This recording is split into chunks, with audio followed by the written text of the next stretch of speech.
This is 240 seats in this space. The farthest seat from the stage is about 30 feet, so still pretty intimate. We spread it out a little bit. We spread the seats out a little bit so there was enough space for people to walk through the aisles, and you can see the rake of the seats is a little steep so that if you have someone sitting with a top hat in front of you, you can see over them. We've got state-of-the-art equipment in here. This grid above us is called a tension wire grid, and so folks can walk on that. Electricians and technicians can walk on that, and they can hang lights and sound equipment and run cable and do all kinds of stuff up there. It's very convenient. These panels can also come out in the case of something like Christmas Carol, when we want to fly something in, or we want to drop in a disco ball for Mamma Mia. We take out the section of, you can see there's a section missing here. You can take this out, so it's kind of modular. So again, pretty state-of-the-art equipment. Our technician's booth is back up there. You'll see that up there. So the stage manager and the lighting technician will operate in that behind that glass back there. The sound technician has an open space back there. We've been open since, for those of you who don't know, we've been open since 2015. So we started the construction on the space in November of 2014 and opened the space in October of 2015. So it was a pretty quick construction process. Yes, sir. So this is very intimate. How many shows do you have so that you can bring patrons in if this is the limit? Yeah. So that's a great question. So we do 6 shows a year. So between September and May is our season. But how long does each one run? And so each one runs, it varies for different shows, but the shorter runs are about 3 or 4 weeks. So when we do 8 shows a week, and the longer runs are, like for example with Little Mermaid next season, we're running for 7 weeks, and we do 8 shows a week with that show. So we kind of pack in the shows, and we do a lot of shows each year. And so that allows us to, and we fill up the house pretty well with, especially with the big show like Mamma Mia or. Is that nightly? Yeah. So we're dark on Mondays. We do a show on Tuesday night, Wednesday night, Thursday night, Friday night. We do 2 shows on Saturday. We do a show on Sunday. Sometimes we do a matinee on Wednesday or Thursday as well. So yeah, it's a busy schedule. Do you do one-off like musical performance or things like that? Or? We don't. We're really in the business of producing theater, like full productions. Yeah. But we do rent out the space to community events and concerts and things like that. We did have the Glenn Miller Orchestra come last year at the end of last season, and they did a concert, and it was fun. People danced a little bit. And we're gonna have a little jazz concert, I think, in September. So they're occasionally, but our schedule's pretty jam-packed, so we don't have much time to fit anything else in. Come on and follow me backstage. Your actors will run off this way. There's all kinds of things going on here, and obviously storage of technical equipment. So actors can run and scream back and forth in between scenes and can be heard on stage, which does happen. And we've got some cable crossovers and work lights. These lights come on in the middle of a show. All the regular fluorescent lights go off, and these lights come on, these blue lights come on. This is where all the props are stored and everything. So in between scenes, if an actor comes off stage, they have to go back on with a hairbrush or what have you, and they'll come back here and grab it off one of these tables here, or one of these shelves. And out here, this is where all the talent hangs out. I've never seen it. Yeah. People who actually build the costumes and build the scenery, those are all people who we employ year round. Are you your own theater production company, or are the productions? Yeah, so we do our own productions. Okay. So we don't transport productions from Broadway. We don't transport productions from other companies that have been done before. We do our own productions from the ground up, and we employ about. we employ an average of 70 people at any given point in the year, just given all the actors and artists and our full-time staff. We have And where are they coming from? This region, or are they coming up to all- just to do the show? all over, yeah. So we have a lot of actors and performers come up from New York, and we Yeah. have similar to designers. We have a lot come up from New Yeah. York. We have some folks from Boston. We have some from Yeah. some local actors who come from the area. We have a few folks who kind of make reappearances here every now and then. So these are, and actually these are some people. So what is the like the reception from the actors coming from other regions? Oh, they love it. They are blown away by this space. That's one of the things that makes me happiest, is seeing a New York actor come up here and just their jaw drop when they see where the dressing rooms are like and what the green room is like, because they're used to going backstage to go move into their dressing room, and it's a closet basically. It's a broom closet, and they're sharing it with two other people. And the bathrooms are down the block or something. So it's great, and it's great for our technicians too. I mean, it's great. It's really great for everyone. It's a kind of a state of the art facility, and it makes it a lot easier for everyone to do their jobs and more comfortable. And they want to come back. They feel excited about being here in the community. They want to go out. They want to Where do explore. Thank you all for coming tonight. We are very fortunate to have a wonderful panel assembled here. And I know one of them extremely well, but I'll read his bio anyway. He's going to go last. I'll start with Sarah Carpenter, as the Executive Director of Vermont Housing Finance Agency. Sarah was appointed the Executive Director of VHFA in October of 1998. Before joining the agency, she was the Executive Director of Cathedral Square Corporation of Burlington, which is pretty well known, for 15 years. It's a nationally recognized leader in combining affordable housing and community services. Sarah serves on the boards of the National Council of State Housing Agencies, the Vermont Community Development Program, the Champlain Senior Center, and the Vermont Housing and Conservation Board. She previously served on a variety of other boards, including Fletcher Allen Healthcare, Vermont's academic healthcare system, the National Board of the American Association of Homes and Services for the Aging, AAHSA, Assurances Limited, a captive liability insurance company. Housing Vermont is a nonprofit statewide developer and a tax credit syndicator. The Community Development Advisory Board of the Federal Reserve Bank of Boston, the Advisory Board of the Federal Home Loan Bank of Boston, and a number of other charities. She probably doesn't sleep much. No free time. Sarah is a cum laude graduate of the University of Vermont and holds a master's in public administration from Harvard University. Josh Hanford is our Deputy Commissioner of Vermont Department of Housing and Community Development.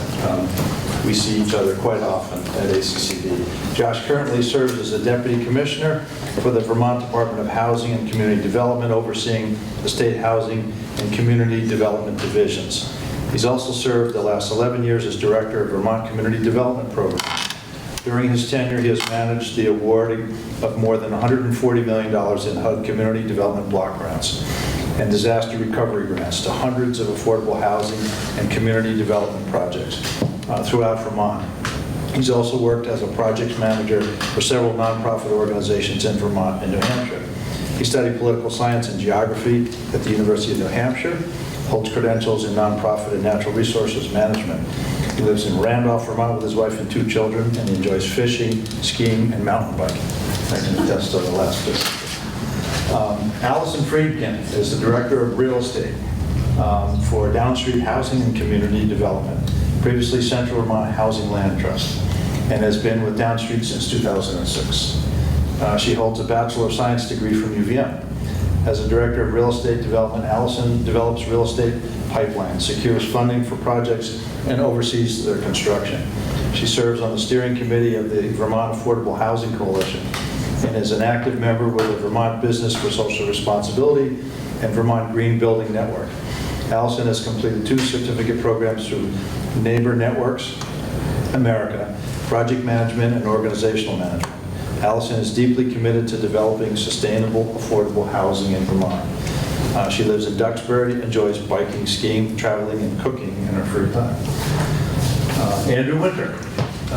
whom I see several times a day on good days. Very active person, Allison's counterpart down here. Became the executive director of Twin Pines Housing in 2012. He has over 20 years of experience as a developer, funder, and investor in affordable housing projects. Prior to joining Twin Pines, he served as the director of real estate for the Jamaica Plain Community Development Corporation, one of the leading community development corporations in the state of Massachusetts. He's managed development of various multifamily and supportive housing projects, and oversaw a portfolio of 450 residential units and 150,000 square feet of retail and commercial space. Prior to joining JPNDC, Andrew worked with MMA Financial, now Boston Financial. Lots of acronyms in this business. One of the leading syndicators of low-income housing tax credits in several positions. He also worked at Mass Housing as the first manager of the Massachusetts Affordable Housing Trust Fund, where he oversaw a $20 million a year subordinate loan program for the development and preservation of affordable housing. Prior to Mass Housing, Andrew worked for a nonprofit developer as Director of Project Management active in Massachusetts and Rhode Island. He is a former member and chair of the Hanover, New Hampshire Affordable Housing Commission, where he lives with his wife Rebecca and their 3 sons, as well as board of directors of the Southern Vermont Community Action. He currently serves on the board of the Vermont Directors for the Two Rivers Ottaquechee Commission, and is a graduate of Bowdoin College and Northwestern University School of Law. So we are very pleased to have them here. Housing is a critical issue that we spend much of our time working on, combined with workforce education and transportation and communication. It is a way we think we can best preserve our communities and maintain the quality of life that is the reason that we've all either stayed here or came here in the first place. So they have a couple of them have some presentations that we have loaded. Mark's going to load them. And where shall we start? Perhaps Sarah came the farthest tonight. So.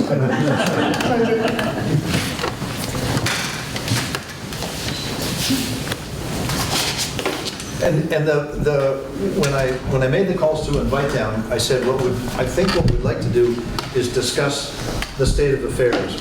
What are the challenges? What's working well? What isn't working well?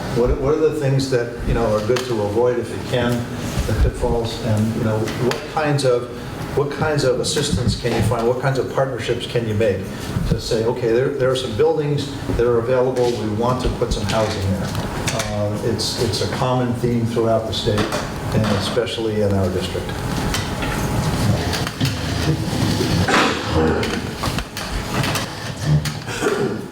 Well, thank you for inviting me to join you. I don't know how many of you know Vermont Housing Finance Agency. We're a statewide organization.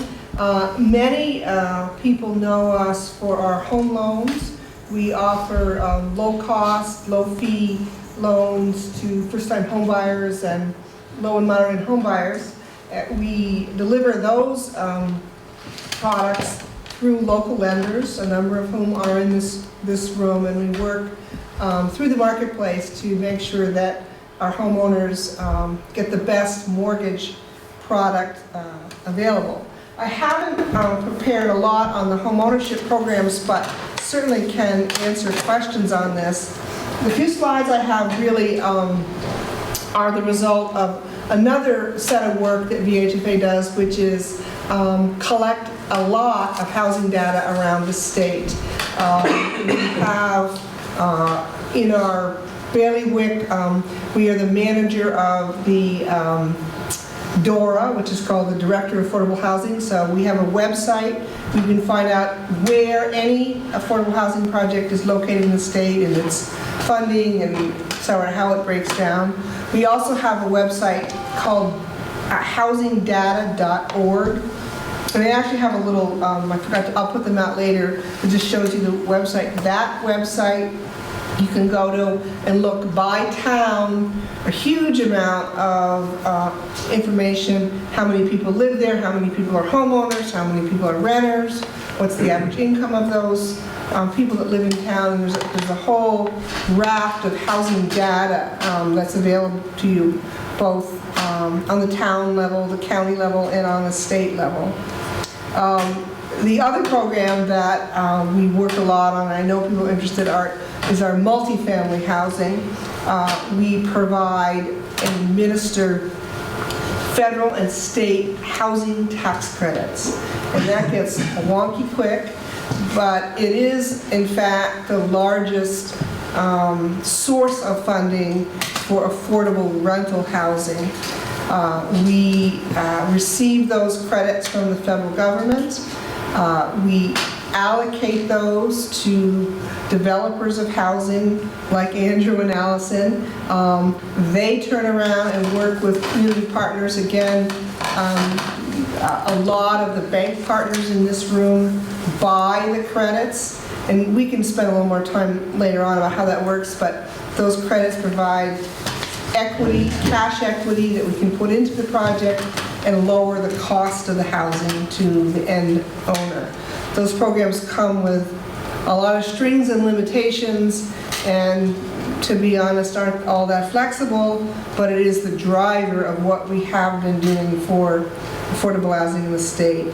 It is supplemented by a small, very modest state housing tax credit, and then our biggest source of gap funding, which I can speak to again a little later, are funds from the Vermont Housing and Conservation Board, which is a sister agency we work very closely with, and they get straight appropriations from the state of Vermont to provide the gap funding for housing. Again, both multifamily primarily, although they do some homeownership housing. Many of you have heard that Governor Scott has taken on affordable housing and is proposing a significant housing bond to really jumpstart production all through the state. We are hopeful the legislature, when they convene next week, will pass that along with the rest of the state budget. We've been assured that it's popular, and it is very popular. Representative Maslin helped us a lot, and so no matter what happens, we're still going on the assumption that that's going to go through, and it's going to be a much-needed resource. I think I mentioned earlier, one of the things that we at VHFA do is have a lot of data. So we actually did a housing study down here in 2013 around some of the needs for the East Central region. And so my slides really are just a few of the slides. We have a larger report. I've got only a couple of these, but again, you can get it online if you're more interested. It is 2013, but I don't think we feel like there's a lot of change. I think in some towns there's been changes, but in terms of the region and the sort of status of housing within this region. And these again are just snapshots to kind of give you a sense of what's going on in the region, and they're pretty self-explanatory. We use the town configuration. I think is it 40 towns or 40 between the two districts. Yeah, to sort of get our data from. And as I mentioned, our housingdata.org, you can go down to town level. 37,000 people in this region. I don't know if this is matching with your data. Median income about 55,000. We found that 15% of the households are what we term as severely cost burdened. And that really means paying more than half your income for rent.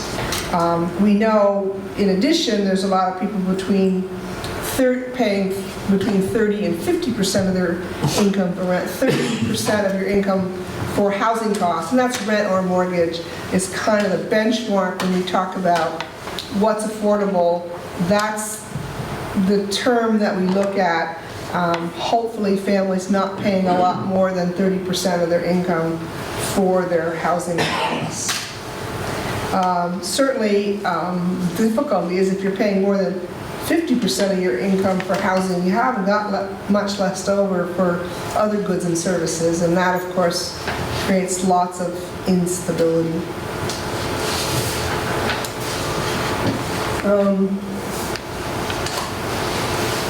The population in the region has not grown a lot, and I'm sure that's You've seen some of that, and I was interested, I know that some of your interest is how can you kickstart that a little bit. Unfortunately, in this same period of time, even though population hasn't grown, we have seen an increase in more people paying a lot of their income for housing. So it's sort of a sense that I don't know that people are coming and going, but there's some stagnation around income versus housing costs. And you have some drivers of housing costs in this region that makes the competition problematic for low and moderate income families. Part of the work we did on this survey was to do some surveys of employers, and we did find that most employers found housing to be an obstacle to further housing development or further economic development in the region. And we continue to hear that, and I'm sure that's why we're invited today, is how do we get our arms around that? There's this mismatch between wages, even competitive wages, and housing costs in Vermont. And, this is the kind of group that's got to help us think it out. And I don't know that any one of us has a silver bullet for that, but it's certainly the dilemma we have. This part of the state has fewer year-round rental options than the rest of the state. Vermont actually has a very high home ownership rate, and that's a good thing. I will say we still, within the home ownership group, find many people cost burdened, and we know that much of the stock may not be in great shape, but really where we have found a lack in this region and other parts of the rural state is rental options. We've got lots of towns that have no rental housing, and that means you're kind of stuck. Where are you going to go if you can't afford to buy or don't want to buy? And we certainly see homeowners, young people choosing by choice not to buy as early. Some reasons are they're not partnering up as soon as they used to. Many of them have student debt or other consumer debt that makes them ineligible for housing. So how do you, where do you go if you're not living with your parent, like my 25-year-old is, and you're not quite ready to buy? We also know that of the housing we have built in the state, more than half of it is targeted to people who are elderly or disabled. So we can have a little conversation around that. I often hear towns, let's have senior housing, senior rental housing, and I was saying to one of the guests here that we need to start thinking a little differently than that. I think what we need are more housing units accommodating to people who might be older, like my age, but not necessarily age segregated. And there's sort of, it's an interesting discussion to look at that. I was commenting to somebody, one of the newest projects we're funding is Bridge in Maine, just a block away here. In fact, we just closed on it, which was complex. It'll be a great little project. That's a building that will, I think, be accommodating to older people, but it's not age restricted. So I expect to see a mix in that building, which is a good thing for a downtown like this, but you can be 25, 35, 55, 75 and live in that building, and it will have an elevator. All of the units will be universally designed and accommodating. So that I think will be a nice addition to your downtown. This is just this year's, and again, if you look on housingdata.org, you can see what we funded in the past. We've just allocated funding for the Wilson Block in Springfield, That will be a targeted special purpose project intended to serve homeless youth. And we know that's been a problem in downtown Springfield. And we also know the Wilson Block itself is pretty much of a white elephant of a building and has been problematic to the complexion of the downtown. So I think we're very excited because it's kind of a twofer. It'll clean up that downtown block and serve a very targeted, supported, and I think this is really important to understand, it'll be staffed with folks who can work with the youth and hopefully send them in the right direction. The other building we more recently did in this region was Stafford Commons in Woodstock that Andrew was involved in, and that's a case study unto itself of how long it takes to develop and do a building, and something I hope this group, and I know many in this room have already been critically involved in, how do we get communities to be accepting of when we call something affordable, welcoming it into their community. As I mentioned, one of the competitions in this region is vacation homes, and this is not just this region, but it's in a number of parts of the state. So you sort of create a competition raising the bar of home prices for people who might buy them for second homes, and that can create an imbalance with your year-round homes. 37% of Windsor County's home sales were vacation homes, compared to 22% statewide. And so it's not just sort of ski area homes. People sort of think of, condominiums in ski areas or, Queechee or something like that. We've seen a phenomena of regular houses, for lack of a better way to say it, being purchased as second homes because if you're coming from New York City or Boston, they are very affordable. If you can buy one, what is it, $250,000, that's way cheap by city standards. So that's just a unique pressure that you've got in this area, and it drives up home prices. You also have some of that same pressure with rental units, where seasonal workers or second home people are looking for rental units, and it pushes out of reach the homes for the sort of full-time people who may be at a lower wage. So, like I said, no silver bullets here. I think it's got to be an ongoing discussion. I've talked with folks about identifying a bunch of homes or pieces of real estate in this region that really need to be better used. So how do we use those pieces of real estate and accommodate them, and at the same time really perk up the look of the town? And these are not easy buildings to do. They're expensive to do, and so there's a huge tension around the need to fix up sort of our existing stock and the cost of doing it.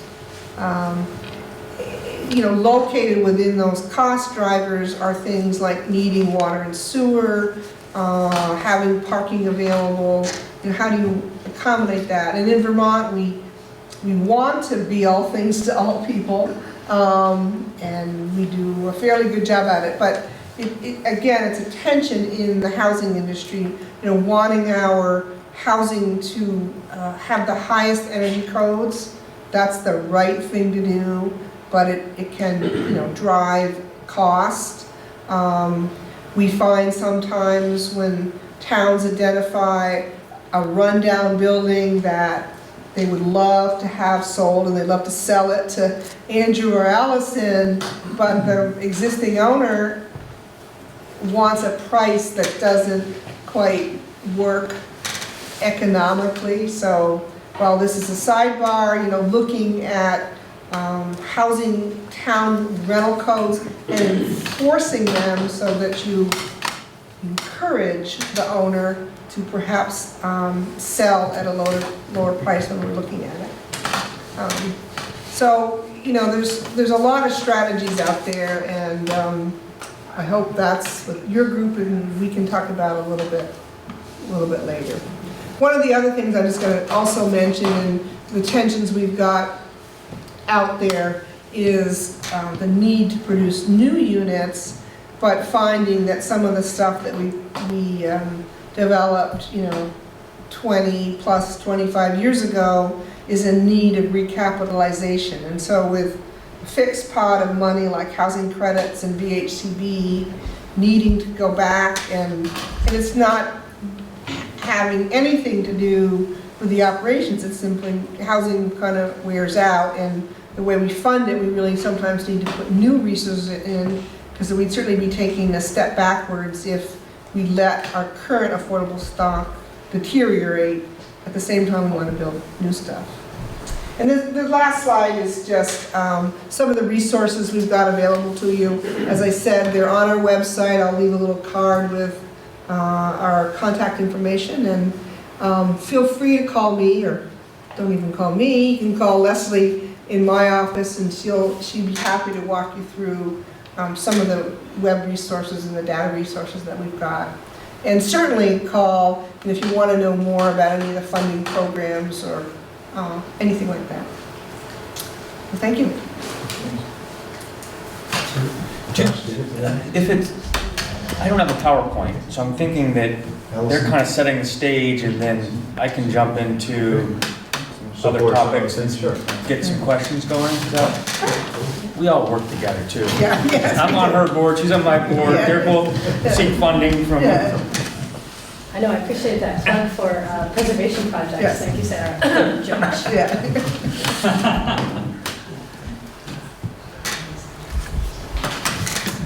So again, my name is Allison Friedkin, and I'm with Down Street Housing Community Development, formerly Central Vermont Community Land Trust. And our service area is Central Vermont. The only community in your 40-town area that we are currently working in is Bradford. So kind of a little bit not as... Don't you have something in Corinth too? No, No? not that I'm aware of. No. Is that a trick question? It used to be somewhere else and it moved here. Oh, okay. There you go. Must be one of the mobile homes. We were founded in 1987, celebrating our 30th year this year. Let's see. Again, I mentioned our service area, so just more specific, these are Washington County, so that's the Mount River Valley, that's Montpelier and Barrie, and then Bradford. That's, I think I've hit on the big ones. So a little bit about why we do what we do.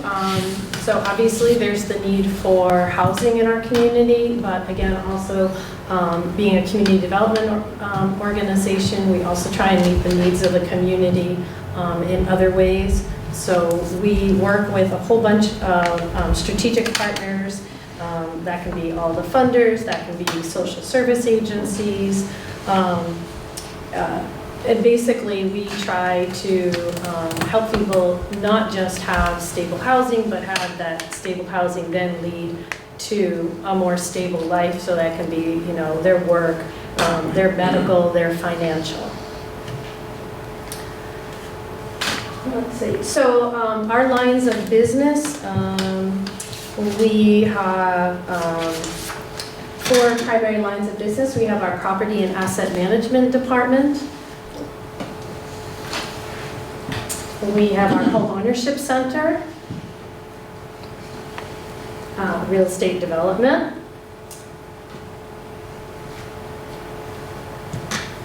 SASH, which is not just our program, but that's a statewide program, support and services at home, whereby we provide support and services to seniors in our properties.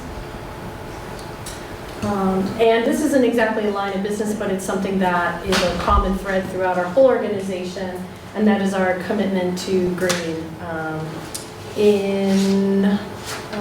Let's see, in what year? In 2015, we were designated a NeighborWorks Green organization. NeighborWorks is a national housing organization for which we are a charter member, and they initiated a program, their green organization, and we got that certification, like I said, in 2015. And basically what that is looking at our whole organization, our lines of business, and also our operation with a sustainability lens on it. So a couple of the example of some of the things on the side there that we've done, but it's an ongoing program. We have a group of employees that meet every other month and are constantly asking that question, what are we doing? Are all of our practices leading towards a more sustainable planet? Let's see, what else? That might be the last one. The next one. Our contact information, again, we're based in Barrie, but we do have properties in Bradford, so we have a property manager and maintenance staff who are regularly in the Bradford area, and other than that, we're out in the field or in Barrie. That's just a little bit about who we are, and then I just wanted to mention too, when we get into a little more of a conversation, we did a housing needs assessment in 2016. And while again I was looking at the majority of our service area, we did ask the folks who did the report to dive deeper and do greater detail on Bradford. So I do have some information that, when we get into a little bit more of a conversation, that I'd be happy to share, basically summarizing the community needs in Bradford, where if there are dollars to be invested there, they'd be most wisely invested, because we find that that's one of the biggest hurdles we have with communities, is that what they perceive as the need versus what the data says. So we can talk about that a little bit when we get into it. So that's it, short and sweet. Great, thank you. Again, my name is Andrew Winter, and I'm Executive Director at Twin Pines Housing Trust, and here we are. My apologies to Sally, who had the pleasure of seeing this presentation last week, and had a great housing conference here, a preservation conference here in White River, and so I'm not sure anybody else caught that, but we're going through the same thing. If I can go back one slide. We talked a little bit about Safford Commons. Sarah made mention to it. This is a project that Sally knows well. This was the subject of 7 years of litigation to kind of get 28 units of affordable housing built. I'm sure there's a lesson to be learned here, and we can talk a little bit about the lessons here, but it's a wonderful project. And a lot of efforts were made to design a project that would win acceptance, but sometimes getting all the neighbors on board for a new project and the change that it represents is difficult. But we think it's a real asset to the Woodstock community today. So thanks to the folks at VCDP and Vermont Housing Finance for sticking with us to make this project a reality, because it really does take that kind of long-term to do a project like this. Thank you, Mike. So Twin Pines, we are an affordable housing developer, owner, manager here in the Upper Valley. We have properties on both sides of the river, 60% in New Hampshire, 40% here in Vermont. And just under 400 units at this point. We'll talk about a few projects we're working on and give you kind of an idea of what is in store. We do property management for about 2/3 of the units. We have third-party property managers for the balance, and we also include resident support services. Allison made reference to the SASH program. We run the SASH program here in Hartford and Norwich, which provides support services for seniors. And we also work in partnership with WISE, Listen, and Upper Valley Haven to provide financial counseling services through a shared position. So that's an important part of what we do, and frankly, a kind of a differentiating factor from a lot of other landlords and what they're doing in terms of supporting their residents. Thanks. Why does affordable housing matter? So, one of the challenges that we have here in the Upper Valley is a really low vacancy rate. We're looking at a market rate around 1%. For affordable, we turn them over, we fill them, and very, very quickly. And who needs that housing? It's often, we talk a little about it, single-parent households, early career professionals, disabled, seniors with inadequate savings. We're trying to solve their housing problems and through projects like Guile Hill in Hanover, which you see in the upper right corner there, and Safford Commons. Okay. So when we talk about affordable housing, we'll be talking about, we've been using a bunch of different terms just to define it. Most of the programs that are available that we utilize to develop new housing are focused on something called area median income, and we'll use that term a little bit more as we kind of go through things. Most of the programs are focused on people sort of at 50–60% of the area median. There's some programs that serve people at higher income, some that are restricted to lower, but that's a term we'll use. We talk about subsidized housing. Twin Pines has a portfolio that includes a number of subsidized units.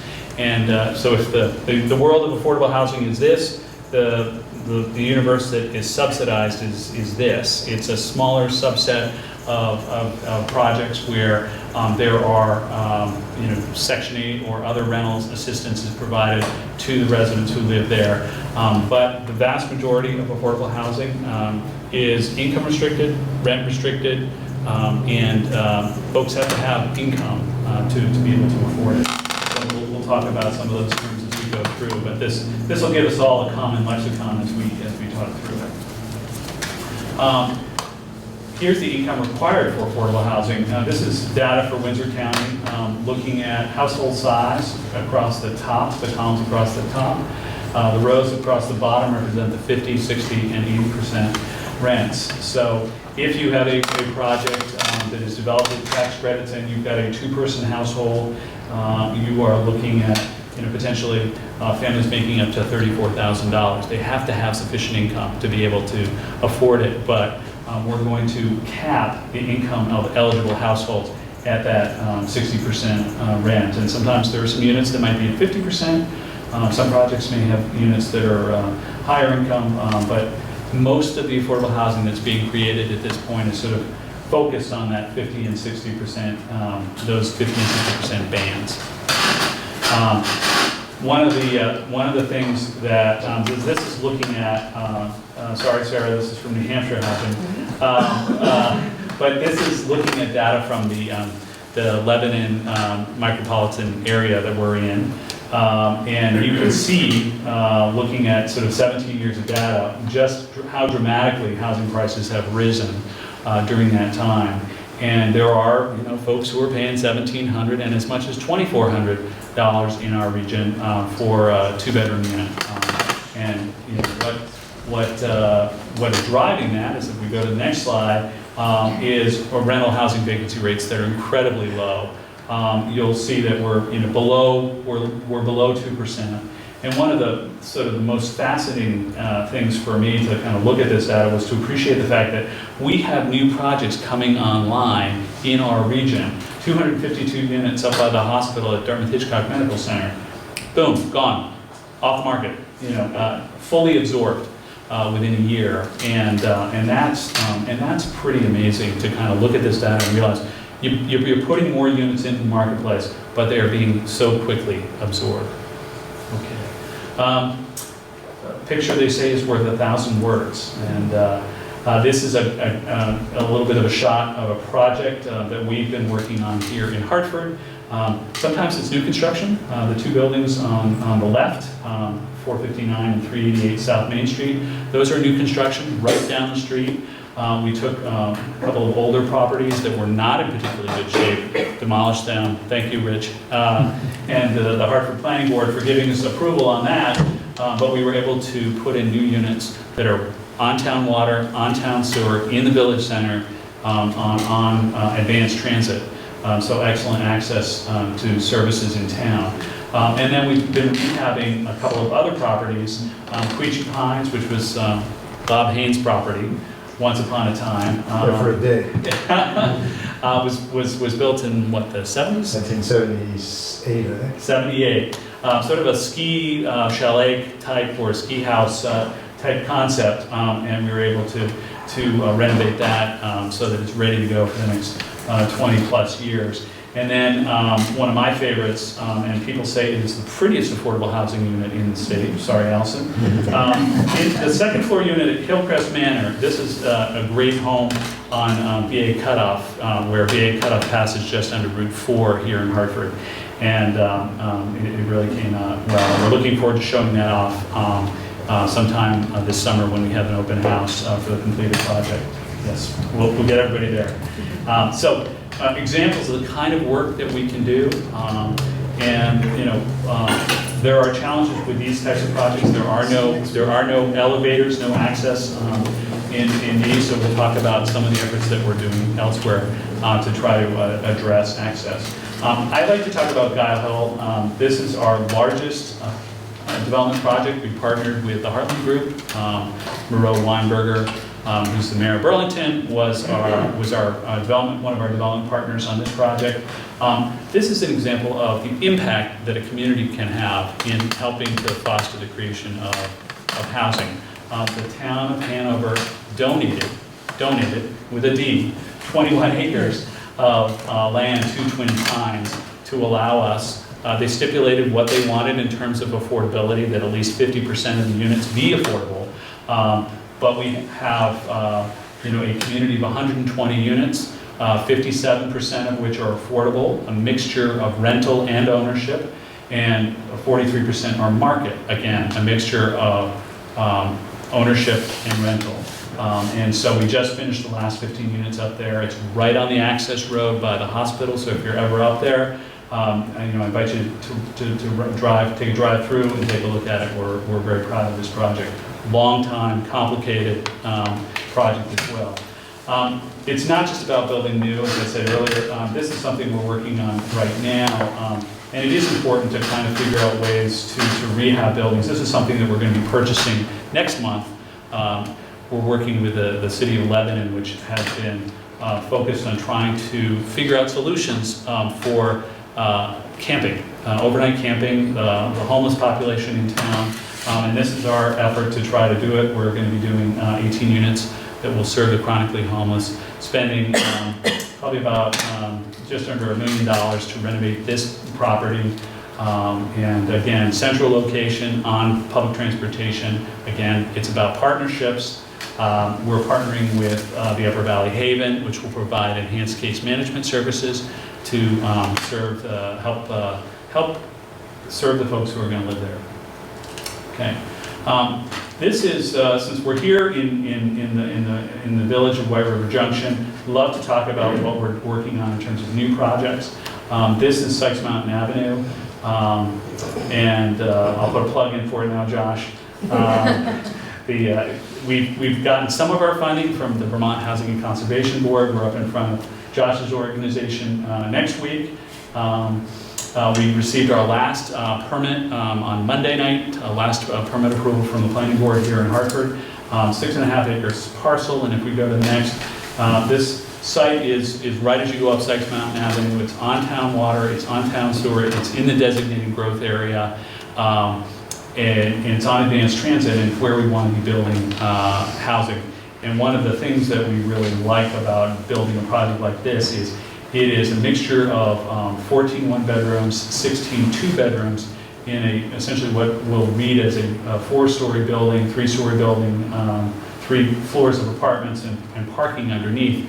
But it is accessible, and that's a challenge. One of my saddest moments at Safford Commons was I had somebody show up, and because of demands, this gentleman was stuck with a second floor unit. He's 92 years old. I don't want to be putting, I personally, would love to have him in a truly first floor accessible unit. And the nice thing with a project like this, we've got elevator, we've got universal design. It will be accessible and visitable. All the units will be visitable to anyone, and allowing people to age safely in place. So that's something that's important. So if you go to the next slide, you'll just kind of get a nice view of that. What we were able to do with this particular project is sort of build it into the hillside. So you've got a three stories community room on the front of the building and 3 stories of housing. You'll see down at the first level an entrance into covered parking underneath. And again, part of the goal is to try to minimize the impact, in terms on the environment, in terms of impervious surface. So we're very excited about this, and kind of an example, if you will, of some of the exciting options when building new. So that's a quick overview on what we're working on.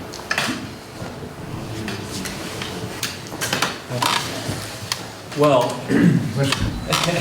I don't have any pictures, so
in their town plans and in their bylaws and zoning, they don't restrict multifamily housing or certain types of housing based on any of the things you race, ethnicity, sexual orientation, income, receipt of public assistance.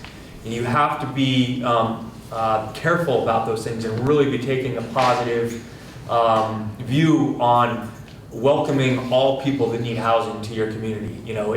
Having the $1 million house and the mobile home is a healthy community. All in between, and you have to be willing to accept and offer all those types of housing in your community, in the department's view. And a lot of that, comes from municipal leadership. Having folks that are taking this issue to heart, and it's different. The needs in Bradford or Norwich or Bradford, Norwich, or White Junction are all different. In some communities, there is some housing stock that already exists that is tired and underutilized and vacant in some traditional neighborhoods, that it's really a strategy about reinvesting in those smaller properties to bring them back online, make sure they're in good condition, something that the community is proud of, that other people in the neighborhood will rally around and also fix up their properties and be proud of their community. And that maybe is a different strategy than needing 250 new units near Dartmouth. You have to look at this information and understand what each community needs. Infrastructure.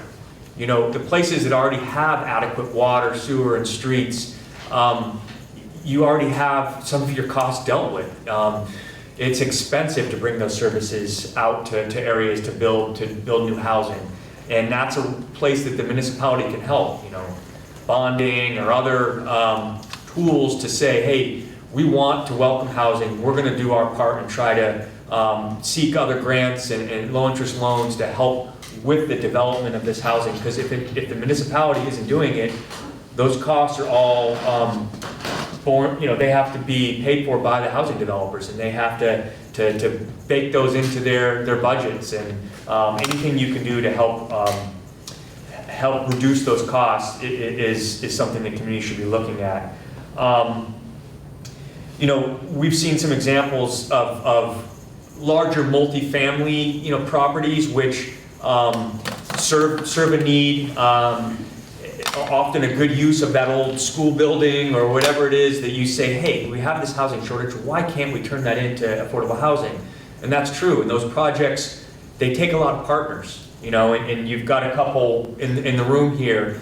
But I think I work for the governor, and one of the charges, we literally just had a meeting this morning about workforce housing goals. Now, workforce housing is a term that people in this industry really don't like to use because people in affordable housing work.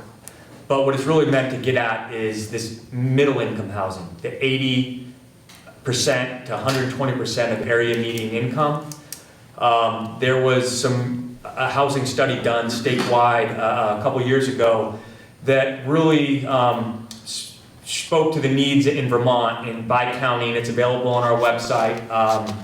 Which actually shows a good thing, that we've done a better job at meeting the needs of people in that exact 50 to 60% range in building housing. But below 30%, the very low income folks, obviously there isn't a place for lots of places for them to call home at what they can afford to pay.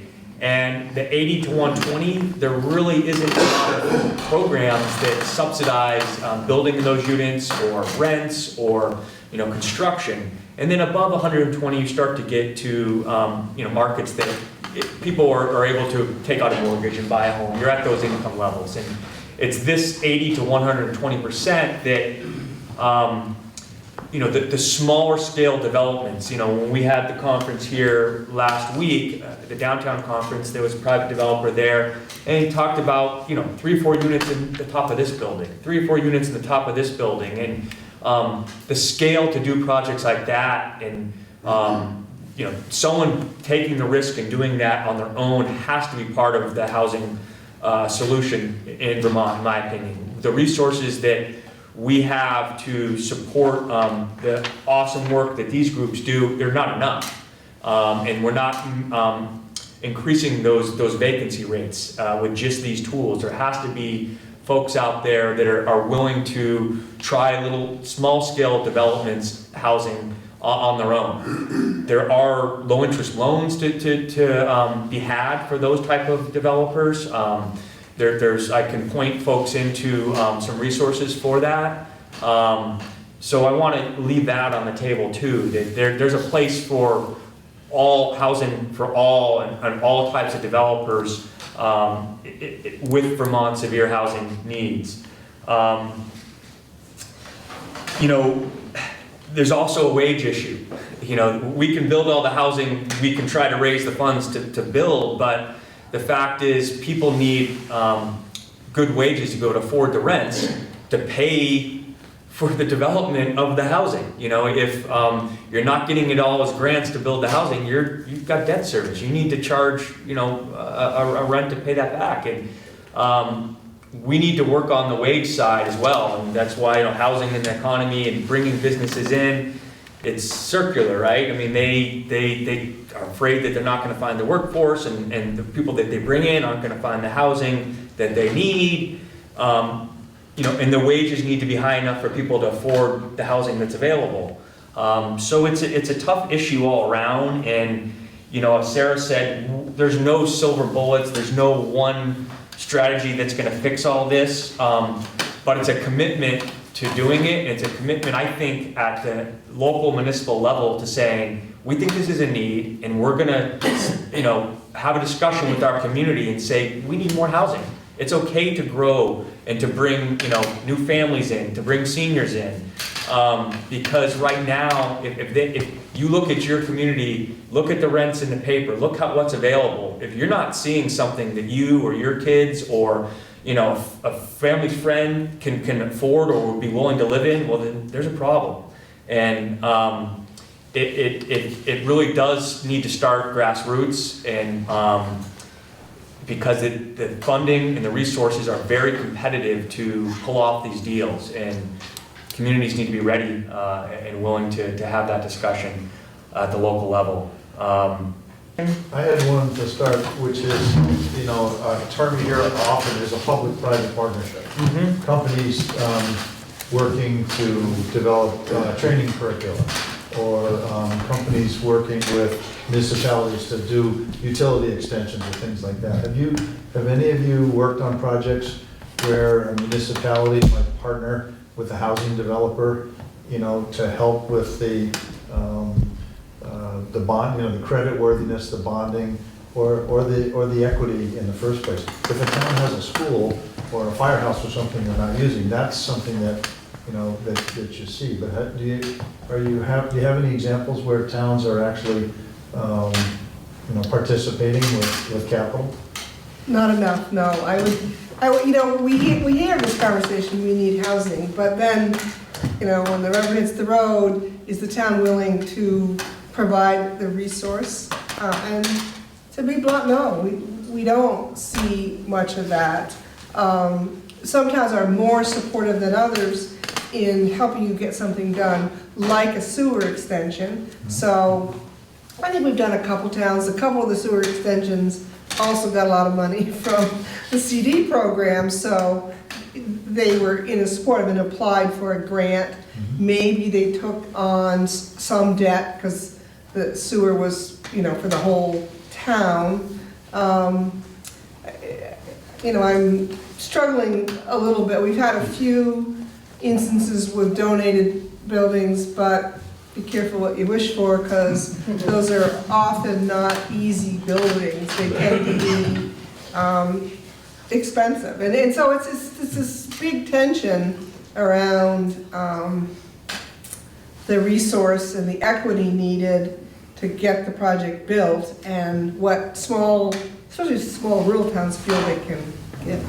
I mean, I guess I would say the TIF district, Yes, tax yes. financing.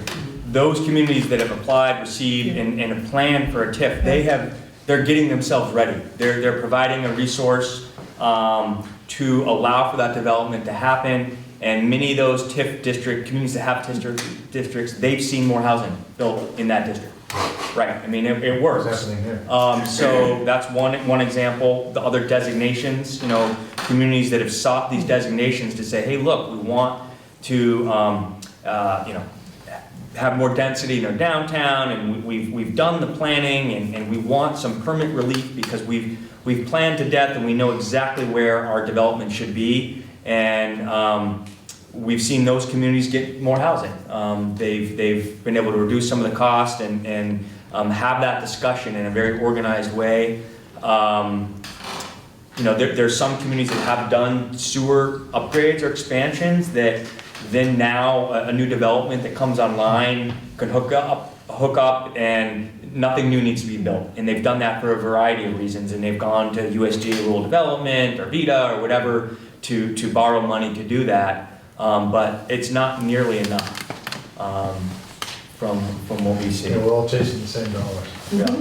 But John, I think you've forgotten one, which is your local revolving loan fund Yep. from previous CD grants. Yes. Yep. Both the towns of Springfield and Windsor have used revolving loan funds to support efforts. Yep, that's true. Yep. And the project that we showed here, the Hartford scattered sites project, also benefited from revolving loan funds from the town.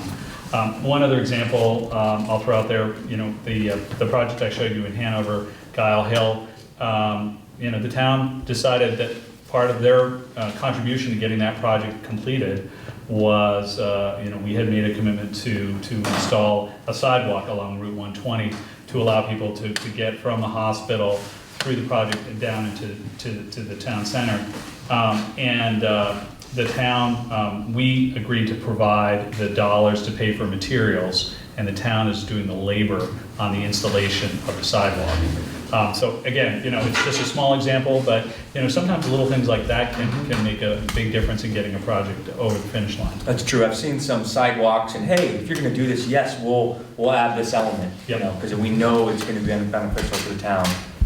I mentioned the housing bond that Governor Scott has been promoting and we're all waiting for, and there is going to be targeting to try to work for moderate income housing. And I think one of the ways of targeting some of that money may not be to the housing unit itself, but to infrastructure that a town might need to build the housing. So, I encourage all of you to kind of think broadly, because there may be some roles that dollar could provide, and actually provide a grant to the municipality, not necessarily to the owner of the housing, but to the municipality to get that next piece that you need. Mm-hmm. Mel, you had a question, right? Yeah, mine comes right on the tail of your question or comment. In defense of municipalities, and I shouldn't be doing that, but in defense of them, we have a lot of infrastructure challenges, and to say that we ought to be contributing to affordable housing means that we have to do that in lieu of funding something else that's already been built and is now broken, primarily underground infrastructure or highways.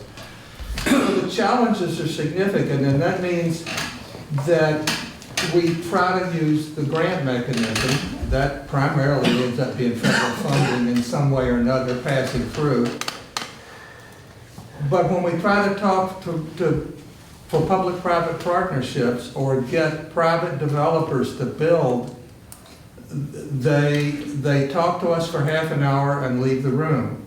Because at today's pricing, real estate and construction, there's not a developer out there who can build a parcel, who can sell it affordably and get a return on investment. So they won't take the projects. Mm-hmm. We have them in Randolph where the development corporation or the town owns land that's been set aside for that purpose. We either have to have a grant to build it, and you all know how difficult you just described that they're difficult to get, maybe more difficult given the current constraints. But what can we do to encourage this public public-private collaboration. And TIF is fine if your retail area and your community size can make it work, but it's not, if that's our only answer, and if revolving loans left over from previous federal funding are the only answer, they don't hold out, they don't give us much hope. I'm just discouraged because we've, for years, built our public housing, bad term, affordable housing, with somebody else's money, and because that's, in Vermont, that's really all we've been able to afford. And if that's where we are, how do we get out of that? I don't have an easy answer. I do think looking at ways to combine housing with other, I'm just going to use the word anchor tenant, you know, somebody that can help you with the overhead, and are easier, not that easy to find either, but sort of those combined uses, and sometimes they're community uses. They're not really private entrepreneur, you know. Maybe community college or Yes, I mean the hospital. Brattleboro project, the Brooks House, which is a private developer who has CCV is a major acre tenant. That makes it work. There are some programs that are in about 12 communities called New Markets Tax Credits that actually works in that community. Unfortunately, it doesn't work in a lot of other communities. So it really is, you know, putting your thinking cap on. You know, we used to get a little uptake from post offices, but they're sort of going away. So thinking about, is there anything else in your town that could be like an anchor tenant upon which housing could go on top of or beside? We have somebody that wants to be a real big anchor up in our neighborhood. He's called David Hall. And he wants to put 20,000 people in Four Little Towns corner. Now, I want you to know he is about as popular as the Black Plague. I hear that. So this is absolutely what you're saying you want, but nobody wants it. Well, I wasn't thinking that big.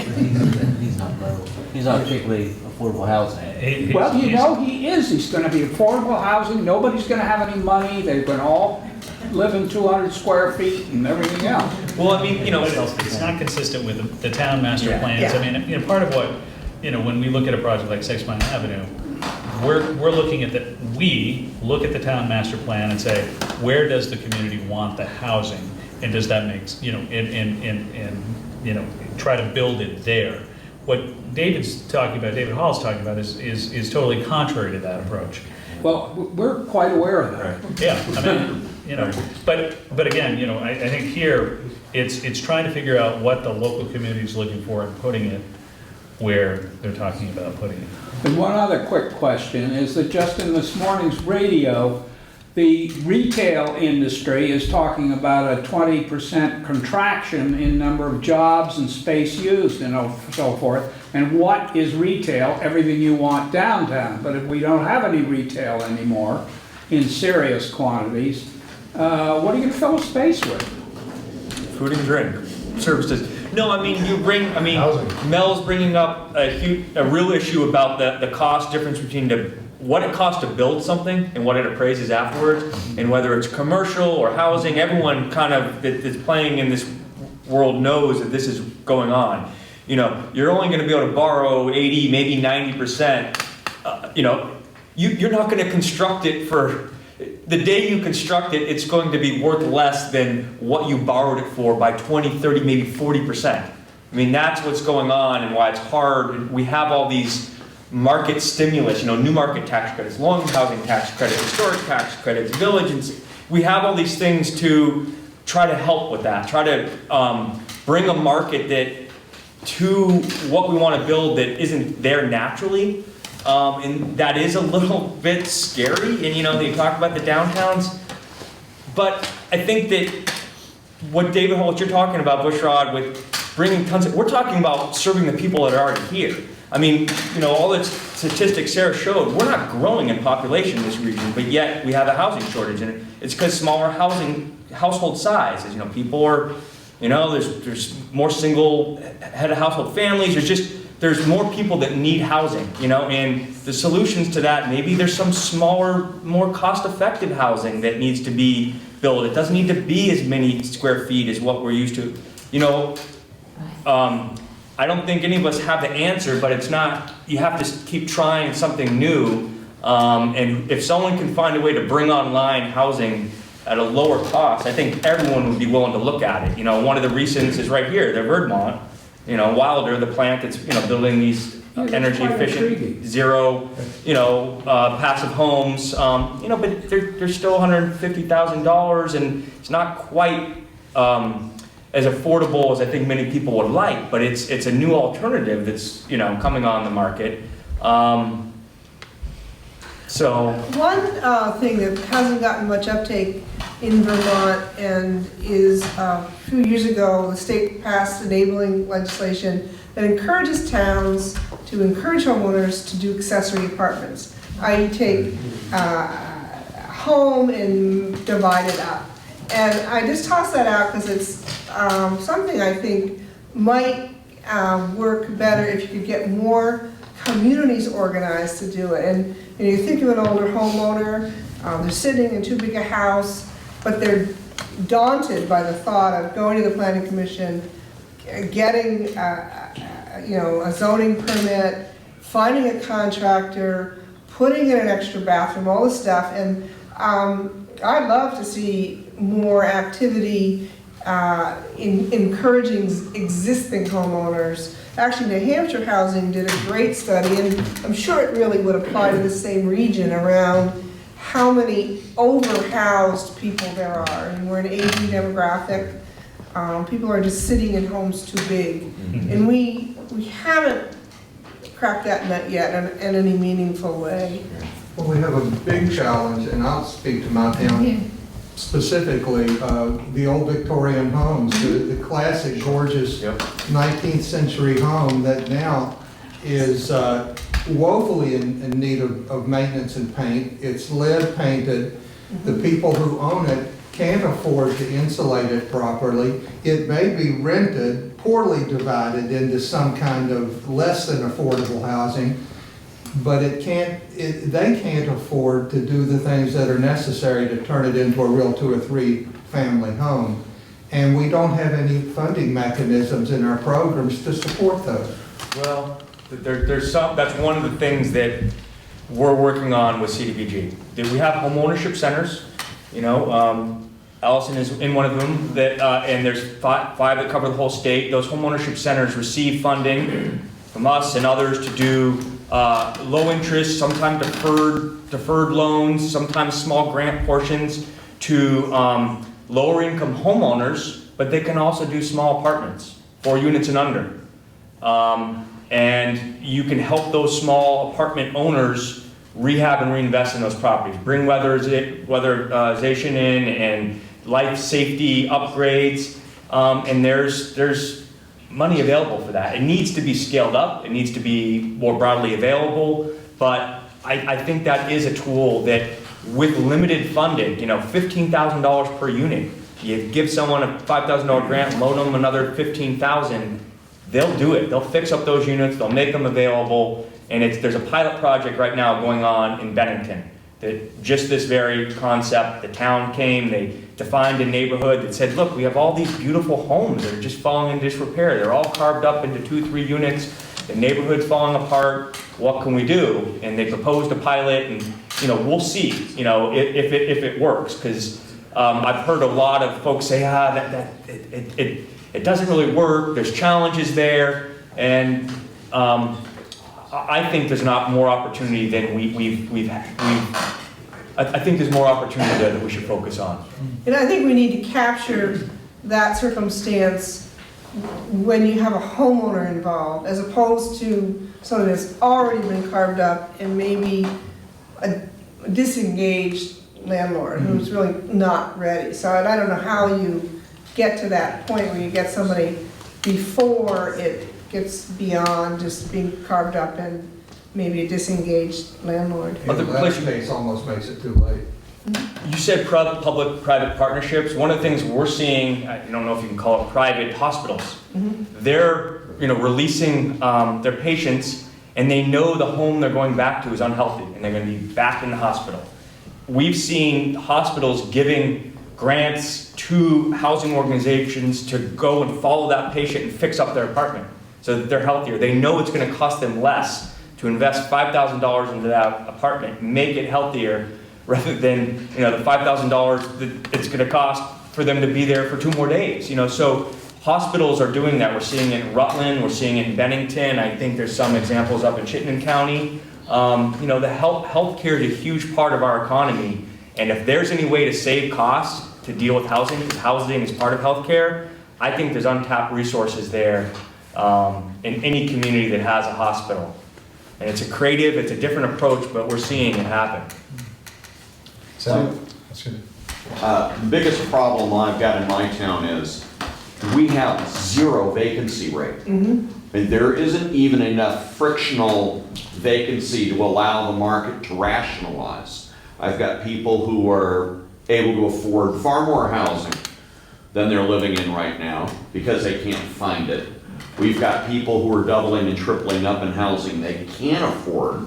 In fact, our numbers on what's referred to as non-family households between $50,000 and $75,000 a year is ridiculous. We got 3 guys who make 22 grand a piece living in a 3-bedroom, 1-bath ranch somewhere because they can't afford individual housing. We need enough slack so that people who can afford more housing than they're living in now can find it, but yet at the same time the market settles down enough. I've got 4 units coming online for July 1. He's had that building rented since April 1st.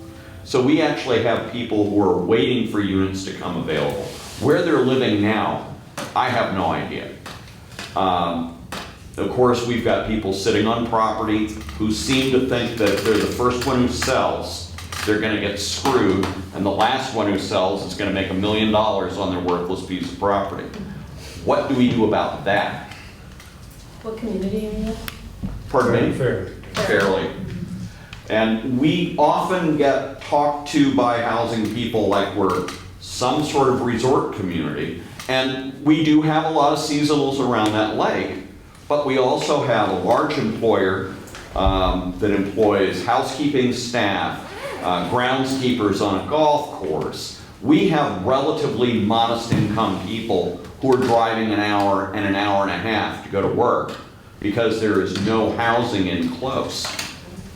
And I think the first thing, Chris, that we talked about with officials there is getting a housing needs study and getting the dollars. And BCDP, Josh and his folks can help with that so that we can really begin to understand what's going on in the marketplace. Because then it becomes easier for us to make the case to Sarah and Josh and the folks at BHCD that this is a priority. Yeah, I've just written a grant to try to get, those, like the non-family household issue teased out. Nobody wants to take that contract. I have the money sitting there ready to go, but nobody wants to. You mean a vendor to do this? Exactly. Even they're all booked. Well, I certainly could talk to my office to see who they know. It's a tough, and it's hard to drill down in the market in a small community because there's still, this sort of disconnect. If you need more stock, which it sounds like you do, but we can't, one of our dilemmas of the day is we can't build it. We're all going to shutter, but these 2 last projects are $300,000 a unit. That's what we're talking about. And those are small units. And so it's this mismatch of... Well, I often wonder, is there an issue? We have great soils. It's 100 feet of sand down to the bedrock. But we don't have a central sewer system. We do have a village water system. We do have zoning in place to encourage multifamily housing, to encourage second floor occupancy for commercial buildings. But my occupancy rate for commercial buildings is 100%. I have one gas station building that's vacant, and we really look at it more as a vacant lot than, as we suspect highly, we have a brownfield issue under it. So we're full. There's lots of opportunity for infill development. But, Market City. you know, But I Then we will get downstream. the hooks are baited, we just aren't getting a bite. But it's easier, you know, one of the challenges, as you know, has, you know, at the end of the day, with a finite amount of resources, we get these low-income housing tax credits from the feds, they come to the state, Sarah's got to allocate them. You do, what, 5 projects a year? about all we have. Yeah. Yeah. 2 of them are going to go to Chittenden County, maybe 3. Not always, but. Not always, but the point is, it's a finite resource, and we're trying to make sure that we, you know, we address units that are in, you know, falling apart and keep them in the stock, and it's about trying to address, you know, higher growth areas, and so we've got to make sure that we've got the best data we can to accurately portray the issue and figure out creative solutions to try to, you know, make things happen. And if you talk to some of the folks in this town that have done these creative apartments, you know, Tom Busey, I'm getting the names wrong, but Matt Busey. Matt Busey, and, you know, they ignored all that stuff. They just said, hey, this is a funky building, I think there's a demand here, I'm gonna build some units. Sure enough, they filled up. They didn't follow any of those models. And that's what I'm saying, if someone thinks they could build 2 or 3, go pencil it out and see if you can do it. Because, you know, there's one economist in our office that says, oh, you housing guys are crazy. It's a supply and demand thing. You know, if there is that much demand and they fill up, then people just aren't, there's not enough people building it. And there's money to be made, so I want to find a way to make it. And if there's some people out there willing to take some risk and try little properties, have at it. Except, Josh, I think I will argue, there are not people out there willing to take that risk. I know. The development community in general in Vermont, and maybe it's the same in New Hampshire, has really shrunk. I mean, I don't know, think 15, 20 years ago, the guys in small companies you knew that would build a few units, they're just not in business anymore. They're not there. And so that is a sort of a other sidebar problem, is the workforce development community of who's going to do that. I think, you know, the average construction worker age is 48 or something like that in Vermont, and everyone's leaving because they can't afford to live here. I have another question, Sally, go which is completely different, and nobody's even mentioned it, and maybe it's just in the sort of more tourist towns, but we're seeing a lot of our stock go to short-term rentals. Yes. They are completely changing the market in our community. And I don't hear about any of that at the state level, and we're getting pushback from Airbnbs because these guys are doing this, and I would just love to see some more you know, regulations. that's an interesting, because I think it's already hit bigger urban areas, certainly in Woodstock. I don't know about a Stowe or a Burlington. It's actually an interesting in San Francisco, not by comparison. They're actually talking about sort of zoning out Airbnb because it's chewed up so much rental housing, and so that's an interesting. So I don't know if you've done any studies to sort of see what impact that's having and sort of be able Yeah, you should. to really understand, because I know for a fact that we have people in our community buying properties just to rent them. It's a on short-term rentals. very, And that takes out those. When you look properties. at that data too, and the percentage of, you know, seasonal and rental homes, that's a big number. Dramatically in even the last 3 or 4 years. I mean, this is something that's really new.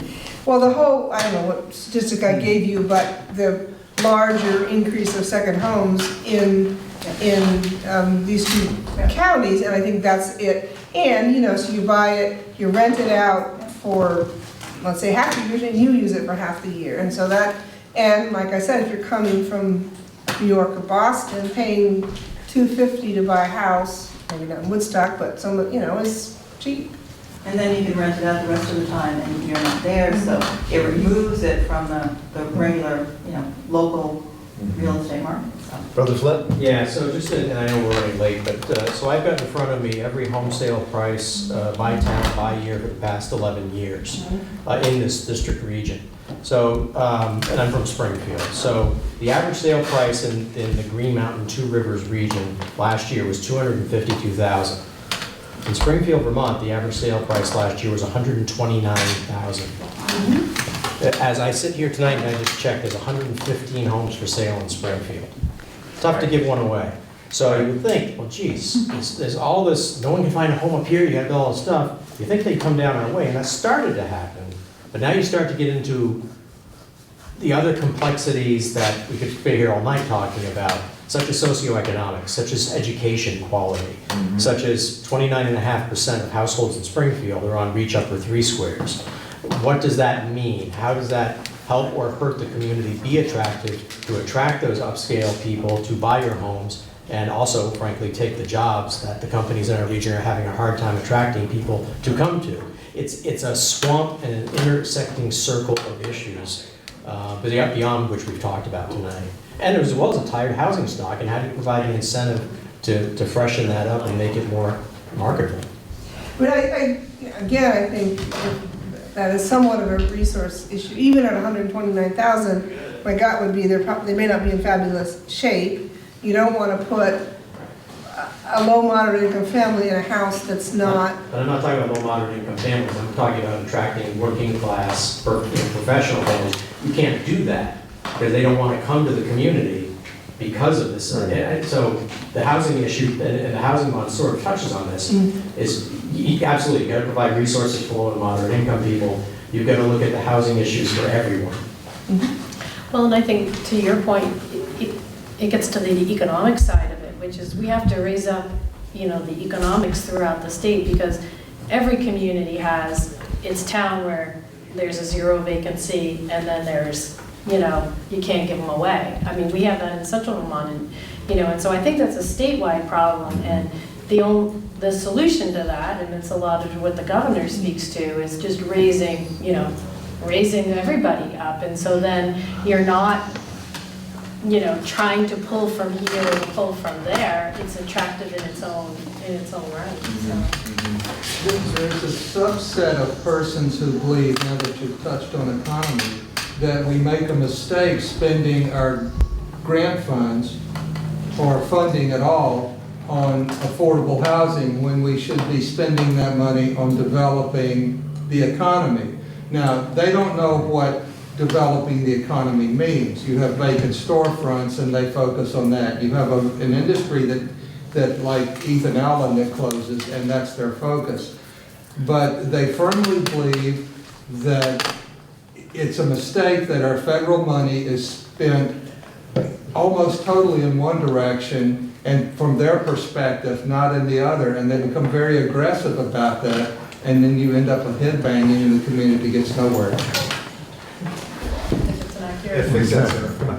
Well, you gotta look at, first of all, federal money comes in buckets. I think the housing money predominantly is housing money. It can't be used for economic development. Josh's money is in fact used for it. And you gotta figure out, once, it gets back to that anchor tenant, what's gonna sustain the building, what can you put in it? Well, it's their perspective, Yes. that's the problem. Some of them grew up in the revenue sharing days when you could use money whenever you wanted.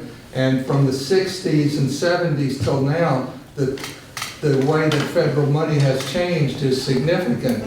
They still have this perspective that it could be used differently and better, and it gnaws on them so much that they can't see their way clear to agree that housing is a fruitful effort.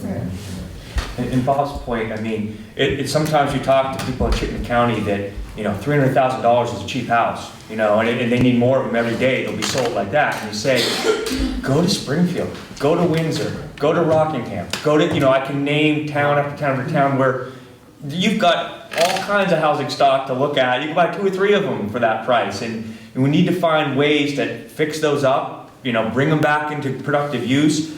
I mean, after all, these are the historic neighborhoods that we say we want Vermont to have, right? Around our village, around, and like that very resource is just in shambles in some of our communities. And I think things like, the governor talked about, I hate the word, but the flipper credit, or these other things where people can invest their private capital into fixing these up, making a small profit and putting them back online in an improved place and making that an attractive neighborhood once again has to be part of the solution. Because we have housing stock in some parts of the state that is sitting vacant and serving no one any good, and it's declining the town's, grand list and everything. And so it's very different from region to region what needs to happen and what type of investments. And I'll just play the devil's advocate. I don't disagree, but there's always the public good, and the HARP program, which was a wad of federal money we got after the recession to buy foreclosed and blighted homes and repair them. We did 75 of them around the state, and they're fabulous homes, but once you start touching them, you up the ante. They needed total new energy, retrofits, the code stuff, and it's all good stuff. I don't want to say it's not good stuff, but it isn't, doing moderate income, Right. it's not cheap. Yeah. Right. And so it's Right. just sort of thinking about, and I think kind of tossing it back, what can you all do on a community level? If you have a revolving loan fund, can you really incent one of those private developers to do 2 or 3 units? I don't know. I don't see them flying out of the woodwork, but, The private funds, they wouldn't have to meet all those same standards in theory, but, we've got a lot of this, we've put so much good policy into what we want to see done that it has affected the costs of what you need to do to your home, to make it meet all these codes and these new standards, when our wages hasn't, those same policies haven't brought up our wages, Anyway, I think we're running out of time. Thank you very much for a very stimulating conversation. We expected it, and you delivered it. So.